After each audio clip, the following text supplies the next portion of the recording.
President Cyril Ramaphosa is set to meet with the Ministers of Home Affairs, Defence, Justice and Police tomorrow over illegal mining. Police Minister Bheki Cele is in Riverlea today, leading an imbizo following residents' complaints about the activities of zamas in the area. Cele promised angry residents that police would root out illegal miners from the area. He's also given assurances that a special task team will be sent to Langlaagte police station to probe all allegations made by the community.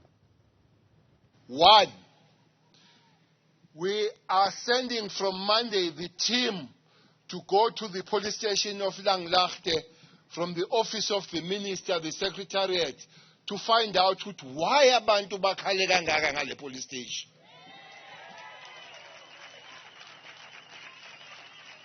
So from Monday, there will be a team from the secretariat, find out why so much.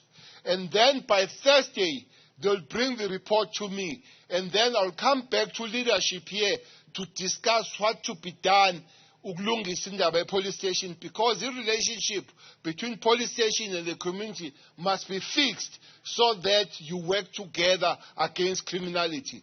We shouldn't spend more time and energy against one another or against each other. So if you make the point that you have a problem with our police station, we must rise to the occasion and make sure that we fix that. Indeed, we have put mechanism to work on that.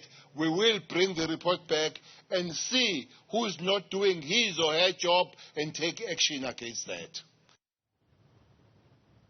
Now, our reporter Nqobile Madlala joins us live from Riverlea. Nqobile, very good afternoon to you. Police Minister Bheki Cele stepping onto the podium and trying to reassure residents that police are going to tackle the issues and the challenges they face. How has he been received?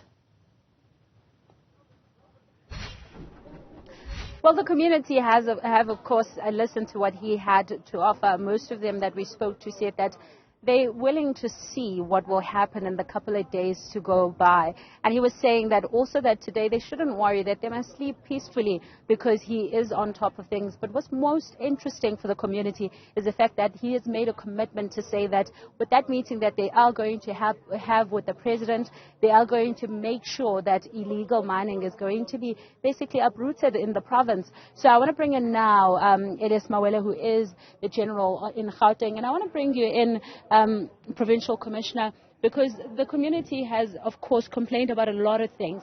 But before we get to the complaints, I want you to tell me, the president's going to be meeting the minister along with other ministers. What is it that you are giving him as a report to go give to the president?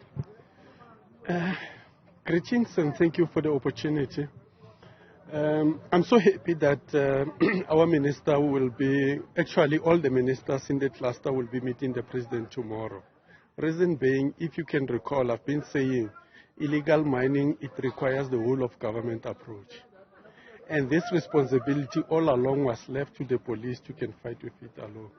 And I've said there are so many stakeholders who are involved who are neglecting their responsibilities. So I'm happy that tomorrow it will also be brought to the attention of the president, so that those who are not coming to party, who are not assisting us, they need to be told that they need to work with us, execute their legislative mandate or their responsibilities, so that together, as a whole of government and together with the private sector and the communities, we do eradicate this illegal mining in the province. And I mean, the collaborated team, of course, how's that going to help? What sort of issues have you seen on the ground that will better be taken care of if there is a collaborative in fighting this illegal mining? Yeah, firstly, I'll start with those who are responsible for rehabilitating and rehabilitating those abandoned, derelict or, unused mine. If they can do their responsibility, obviously the zamas don't have any place to can go and work. And those who are responsible for the human settlement, we have been talking about the environmental design, which makes policing or accessibility to those areas very much difficult for the emergency services, including the police. So once they begin to can do those things, it will assist. The communities themselves have been also saying that, people, they don't know that abating and assisting the undocumented person, it remains an offense in terms of the Immigration Act. And this is one of the things which you must continue to educate our community, that there's no way that you can take your own shack, whether the house, and you rent it out for somebody whom you don't know, who is undocumented in the country. Actually, you are an accessory after the fact. You are committing crime yourself. So all these stakeholders, once they start do their responsibility, you'll see policing in South Africa is going to be easy. And I mean, now that we talk about that part, I mean, the community has complained about Langlaagte specifically being the police station that they've spoken to, and they've made numerous calls, and they felt that they have not done their job in ensuring that the community is safe. What happens now in the province as a provincial commissioner? What happens here with Langlaagte? Yeah, organizational reputation and service delivery is key for me, and it's one of my priorities, and I don't take it for granted. If communities, they say they are not happy, they are not satisfied with the service rendered, I take it serious, and surely I need to go deeper to these things. Immediately after this session, once the minister leaves, we'll also be having a debriefing session whereby we check where did we go wrong, what is wrong with us, why are we not giving the community the quality service which they are asking for us, and then we begin to fix those things. If the problem lies with the management, we'll have an intervention. If it is the junior members, again it talks to command and control, those who are supervising these members. Why do you allow your members to can do this thing? If it's the detectives, they are not attending to the cases and makes the community unhappy, we are also going to deal with the detectives, including their commanders there. So we don't take it lightly, believe you me, whether it is true or it is not true. If people, they say, customers, they say they are not satisfied, I must do something about it.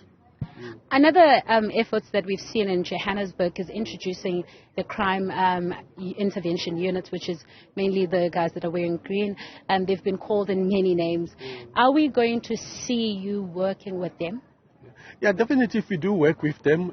We call them the crime prevention wardens, and they are ward-based because of, they are recruited and deployed in different wards.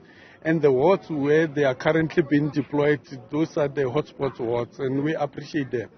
These people, they are our eyes and ears. They are closer to the communities. They understand the environment better. So working with them, it becomes so easy. And, it's a force multiplier, and they enhance visibility wherever they are. So with the resources which is allocated to them, I think it gives us some mileage, because you know that we don't have enough to can cover each and every corner of this province. Thank you very much for speaking to us. That is Provincial Commissioner General Elias Mawela speaking to us about how they're going to assist. Of course, we do understand that he's saying that the solution to fighting this illegal mining as well as crime in the area is working together. So we are going to see how that is going to work and in ensuring that the province is finally crime-free. Very well, Nqobile, Madlala.